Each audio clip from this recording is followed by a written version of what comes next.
The National Weather Service in Jackson has issued a severe thunderstorm warning for southwestern Rankin County in central Mississippi, central Hinds County in central Mississippi, until 2:45 p.m. Central Daylight Time.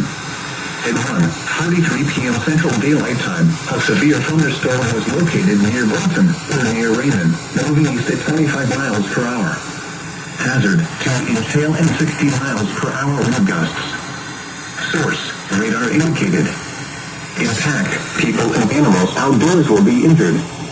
Expect hail damage to roofs, siding, windows, and vehicles. Expect wind damage to roofs, siding, and trees.